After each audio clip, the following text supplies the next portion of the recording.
And we are back here at the Capitol live here in Singapore. I'm here with Dave Chapman, who's the chairman of OSL. Dave, pleasure being here with you. Likewise, thanks for having me. Yeah, I'm really interested to get your perspective. For those of you who may not know, Dave has actually had a background in traditional investment banking. And we've been talking to a lot of people, I think, so far in the interviews who have mainly gotten their careers focused in the crypto space initially. Sure. But I'm interested to hear about your background as a macro trader myself, from going from all these traditional markets of investment banking to something as wild and new as crypto. So I'd love to give a little bit of perspective on that. Not a problem. So for my sins, I was probably a decade long in investment banking, predominantly on derivatives and technology. And I was fortunate enough to discover Bitcoin in late 2012, early 2013. Very quickly decided that it was going to play a real big part in the new world of finance. So along with some other clever gentlemen, Hugh Merten and Ken Lowe, we left our respective careers behind and we entered the digital asset and the crypto space full time in 2013. And since then, we've been building successful, profitable businesses ever since. So you've made the shift all the way back 6 years ago into it.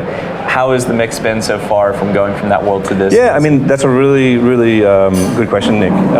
When I left investment banking in 2013, it was comedy for a lot of my peers. If it wasn't shock, it was definitely one of humor, leaving a respected investment banking career behind to focus on crypto full time, or what was probably coined then as magical internet money. But it's interesting the journey that's happened over the last 6 years. I mean, market capitalization aside, if we look at what's happening with traditional finance and its adoption of crypto and digital assets, I remember, in 2013, Bitcoin was very much dismissed by everyone in traditional finance. This is a fad; it's not going to last.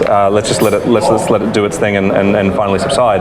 And then we went through a different era where it was Bitcoin's bad, but blockchain's good. And we saw that narrative play out. And it's the interesting thing now is that, whilst blockchain is still seen as that new toy that everyone's trying to harness and trying to get benefit from, the reality is that we're seeing traditional finance, we're seeing central banks, we're seeing governments actually acknowledge the fact that the public, core traditional crypto is here to stay.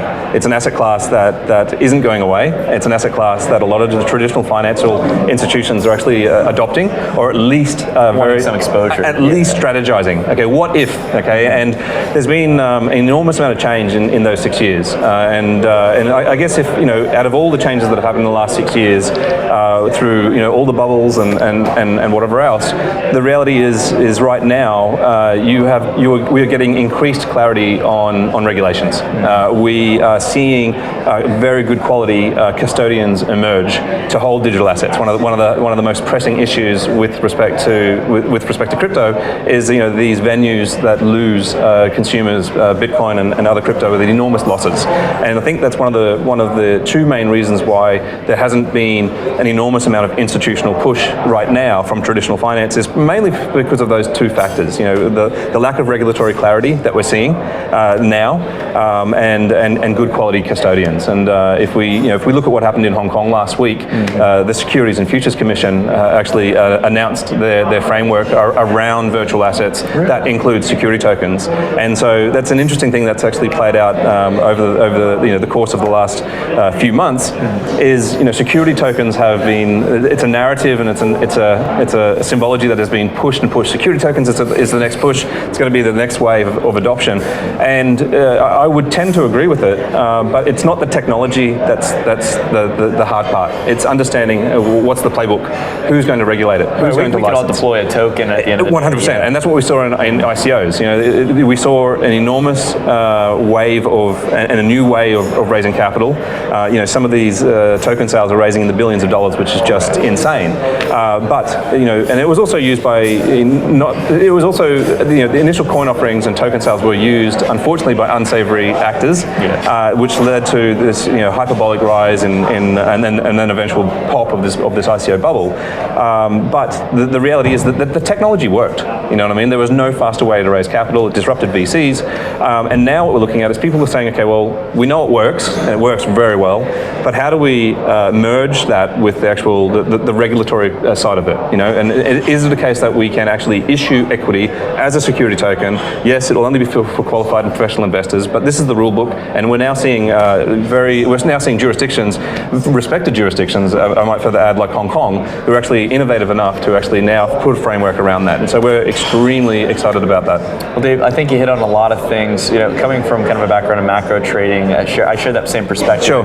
If you really look over the last decade, you have seen this kind of first they laugh at you, then they hate you, and then they want to get a part of the then they enter FOMO. Exactly. Yes, they enter FOMO. That's yes, in the crypto link. FOMO mode has been enabled, and that's good for everyone in this space. But I mean, it speaks to a truth of reality, because if we take a look at the kind of macro world right now, we're in a world where the equity bubble is kind of getting towards its peak. We're seeing a world of negative yielding bonds, which is unattractive for fixed income investors, and an equity bubble as well that's just out of proportions. Yep. It's crazy. It's been ramped up by central bank policy. Yeah. So now we're at this point where there's this new emerging asset class that can play as a hedge on all of that, and with immense technological capabilities as well. So I'm very interested. How are you guys preparing for this? You obviously, as we talked a little bit beforehand when we met, talking a little bit about some of the services that you guys provide. You mentioned custodianship, providing a framework in this case for people who want to do these kind of token offerings. Yeah. What does it look like? Sure. So BC Group is a main board listed company on the Hong Kong Stock Exchange. We have a number of subsidiaries that operate under the main board listed company, namely OSL. OSL focuses on a number of pillars, but first and foremost our brokerage services. So we provide the ability to broker very large amounts of crypto to a largely non-retail demographic. So funds, family offices, asset managers, ultra high net worth individuals, and now I'm fortunate and glad to say investment banks and private banks. So it isn't just this narrative of institutional adoption. It's coming. We know it's coming because we're servicing that type of client already. I can tell you from the people I know in the space who work in OTC, 100% they would agree with you. Just some of the biggest orders are coming from private banks. It's just not reported on because it's kind of private world of OTC that many people don't see. Nick, it's hard to hide the smile on my face when I say that, because it's been a long time coming. And like I said before, it's and sorry to repeat the same thing again, but we're now at that tipping point. We're now at that crossroads of, okay, well, this asset class isn't going away. It's only $250 billion in terms of market capitalization, but we're now getting the framework in place that allows the traditional finance to enter this sector. If we see 1% of pension funds enter this sector next year, you can imagine what the capitalization. We will see $1 trillion asset class. It's amazing you mentioned that. I put a tweet out back in I think 2017 or 2018. If the entire pension fund market last time I measured was around 42 trillion, so you're talking about $400 billion instantly of buy side activity.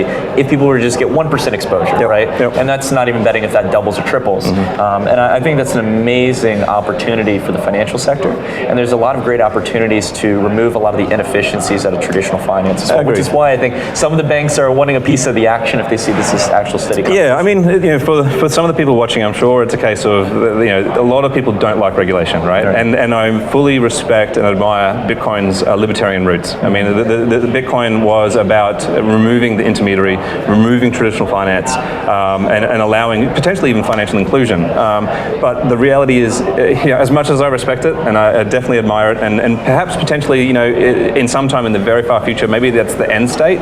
The reality is, if we want to interact with the current ecosystem in finance, unfortunately or fortunately, we're going to have to play by their rules. At least in the medium to long term, and I think that's what's happening right now. And if I may, one of the other services that we provide as a group is insured custody. And that's one of the other reasons why people haven't really entered this sector. We've seen the prolific and repeated gross negligence of exchanges who have lost funds. We saw an exchange last year lose $500 million. That's equal parts sloppy, lazy, and just incompetent. It's insane. We haven't learned anything from Mt. Gox. Exactly, and that's why the reputation of this space is still, by some in traditional finance isn't well respected because of these continual failures. But that being said, it is it's a decade-old asset class. It is new. It is difficult to custody digital assets properly, but it's one of the services that we provide at BC Group and at OSL. We provide full insurance on both hot and cold wallet infrastructure, and we're one of the very few people that can say that. I think we were definitely the first in Asia to have that achievement, and there are very few entities right now that actually can say the same. But two are Coinbase and backed. So it's that level of professionalism that I see this overall market growing and allowing more and more professional and institutional players enter. Yeah, I think honestly you bring a good viewpoint there, man. When it comes to talking about regulation, I hold a lot of the same roots. Obviously, you got in the space around then. I think you have that same kind of viewpoint as well. But the issue that some people don't see is just how complex markets can be, and there's so many aspects to where regulation is necessary. Yeah. Obviously, to make sure people aren't raising ridiculous amounts on ICOs that actually have no real business plan or revenue model. Yep. And another thing is when it comes to exchanges, you mentioned they've not only been reckless in the way that they store cryptocurrencies, but another thing is like fake volume. That's been a big issue in the cryptocurrency space. Yeah, market manipulation, the market surveillance. These are all things that, unfortunately, compliance is not sexy. Regulations is not sexy, but unfortunately, it's one of those things that we're going to have to bridge to make this asset class go further. So for some people, it's going to be a very difficult pill to swallow. It will create a lot of challenges for some of the existing participants in this market. Our CEO, Hugh Madden, he probably coined it best by saying that what he anticipates and what we anticipate as a group is really a changing of the guard. We've seen this happen countless times in crypto already. We've seen it go from Mt. Gox to Cryptsy to Poloniex to Bitstamp to Binance to BitMEX. The changing of the guard might sound that it's quite radical, but it has happened quite frequently in this ecosystem. We personally believe that the changing of the guard this time will be the professional institutions that actually comply with all this new wall and wave of regulation that's coming towards us. Yeah, it's a big challenge and stuff, but again, there's a big market for the taking, so there's a lot of players competing. The pie gets bigger, you know what I mean? And so I'm not saying that non-licensed or retail-focused venues are going to go away. Not at all. I'm just saying it's going to make the pie bigger, and there will definitely be a market that needs to service the institutional side, the professional traders, and so on. And that's what we cater for. Well, Dave, I'm excited to hear how you guys continue to expand. You're in a great region of the world and everything. Yeah. For those who may want to learn a little bit more about what you're doing, sure. What would be the best place to go, like for people to get engaged? In terms of our company, or in terms of what's happening in the sector? Your company. I mean, you can go to bc.group to learn more about the main board listed entity on the Hong Kong Stock Exchange, or go to osl.com to learn more about the products and services that we have. Awesome, Dave. I'll shake your hand for the second time. That was a bit awkward. No, it's no problem, man. An absolutely great conversation. I'm glad you guys could join us as well here on conference.coinmarketcap.com. Feel free to share it around with friends. We'll be back in just a few moments to talk to Carolyn from CoinMarketCap. And Dave, thank you so much. Hey, it's been a pleasure. Love being here. Thanks, and it's been a great conference so far. So well done. Absolutely. Thank you, guys. Thank you, guys. Bye-bye.